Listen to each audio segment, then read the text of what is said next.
சத்தியம் வாங்கிக்கோங்க.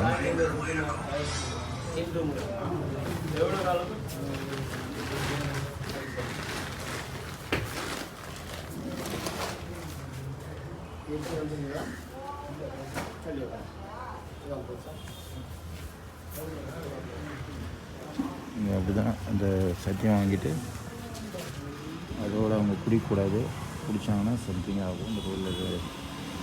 எனக்கு தெரிஞ்சு இங்கே சென்னையிலேருந்து எனக்கு தெரிஞ்சு அவங்க ஒரு 4-5 பேர் இங்கே வந்து கட்டி ஒழுங்காக வந்திருக்காங்க. ஸோ அது யாருக்காவது பயன்படும். இங்கே இந்த மாதிரி கொஞ்சி குப்பம் அந்த பன்ருட்டி தாண்டி அந்த நெய்வேலிக்கு முன்னாடி இருக்குது இந்த கோயில். இதுதான் அந்த கோயில். முன்னாடி போர்டெலாம் இல்லை. ஸோ நீங்கள் வந்து பார்த்தாலே தெரியும் ஹைவேஸ் ரோடு பாருங்கள்.